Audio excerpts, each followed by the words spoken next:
Hi, I'm Chase Garbarino. And I'm Greg Gomer, and this is the BostInno Beat. We are here in Washington, D.C. on the first stop of our Innovation Everywhere tour. We'll be going to a number of cities throughout the year, talking startups, venture, and innovation across the country. We're actually live in front of a studio audience here at 1776.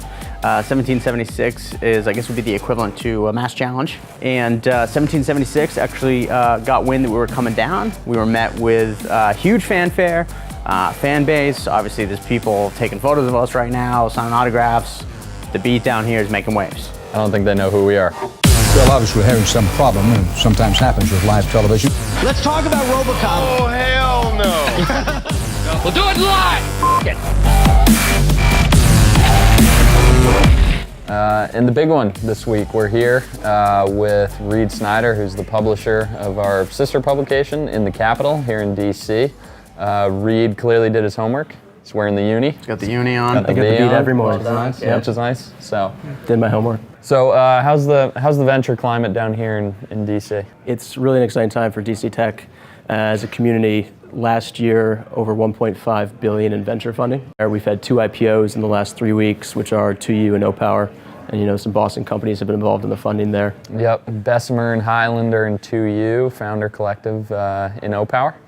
And then I think in terms of, from a talent standpoint, from a community standpoint, universities are starting to play. Obviously in Boston, you guys are a big college town. You see how universities are engaging with the business community, and we start to have that now. They're fostering entrepreneurship through programming and partnerships. And then things like 1776, where we're filming from, and General Assembly have started to come here and provide some new resources for entrepreneurs. Reed, thanks for inviting us down. We're going to keep an eye on DC. All right, thanks for coming down, guys. Hot off the goss this week, big venture goss this week. Rumors out that Northbridge Venture Partners is actually having a little trouble raising their newest early stage venture fund. Northbridge has been around for a while, but rumors out that this fundraise is going slower than expected. Yep. I think that's a trend. Last 5 to 10 years, a little while back after the .com, it was tough for a GP out there.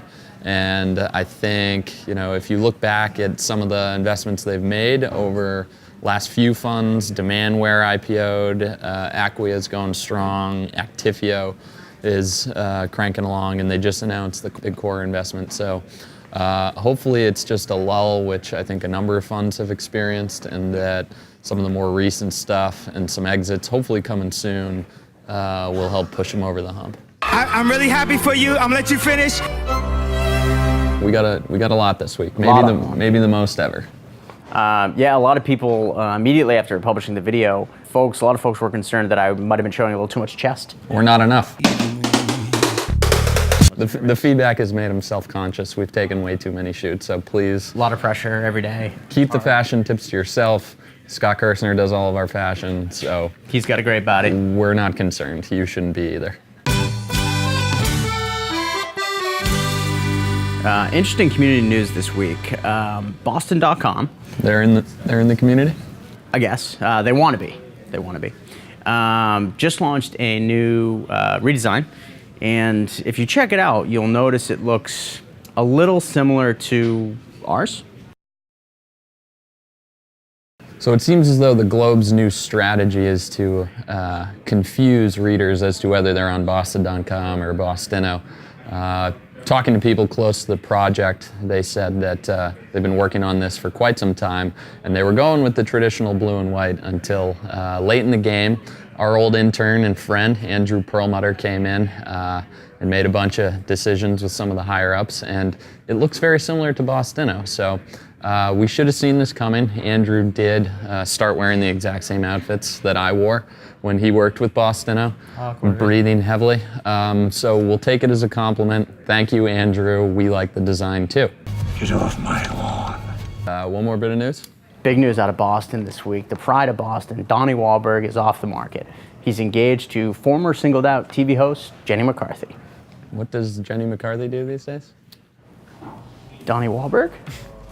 This is the BostInno Beat. Thanks for coming out. Inappropriate. Unique New York. Unique New York. The Human Torch applied for a bank loan. The right. Human Torch.